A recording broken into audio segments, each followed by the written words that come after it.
ఈ గ్లాస్ బ్యాంగిల్స్‌ని ఒక party wear bangles లాగా ఎలా టర్న్ అవుట్ చేయాలో ఈ వీడియోలో మీతో షేర్ చేస్తాను. Welcome back to my channel. It's my little stories. చూసారా? ఈ బ్యాంగిల్స్ ఎంత బాగా లుక్ వచ్చాయో.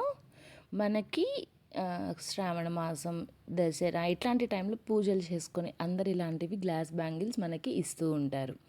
మెటల్ బ్యాంగిల్స్కి అయితే మనం థ్రెడ్ ర్యాప్ చేసుకుంటాం, కానీ ఈ గ్లాస్ బ్యాంగిల్స్కి అయితే అంత బాగోదు. కానీ ఆడవాళ్ళు దట్టు పెళ్ళైన వాళ్ళకైతే గ్లాస్ బ్యాంగిల్స్ ఎంత ఇంపార్టెంటో అందరికీ తెలిసిన విషయమే కదా. సో ఇట్లా ప్లెయిన్గా వేసుకోవాలంటే మనకి కష్టం, అంటే పార్టీ వేర్ లుక్ కూడా రాదు కదా. సో ఇట్లా సింపుల్గా డెకరేట్ చేసుకొని వేసుకున్నామంటే మనం హెయిర్కి ఫ్లవర్స్ ఎంత లుక్ ఇస్తాయో ఈ బ్యాంగిల్స్కి ఈ చిన్న ఫ్లవర్స్ కూడా అంతే లుక్ ఇస్తాయన్నమాట.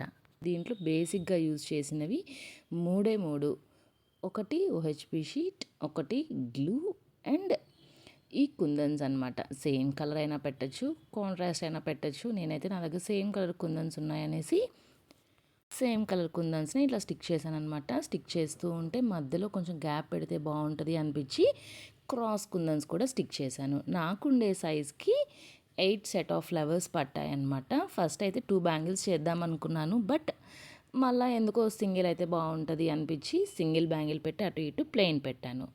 మీకు ఇంకొంచెం స్పెషల్గా కావాలంటే ప్లెయిన్ బ్యాంగిల్స్ ప్లేస్లో డ్రాప్ బ్యాంగిల్స్ పెట్టండి. Same colour or contrast colour ఇంకొంచెం స్పెషల్గా కూడా ఉంటుంది. వీడియో నచ్చితే లైక్, షేర్ అండ్ సబ్స్క్రైబ్.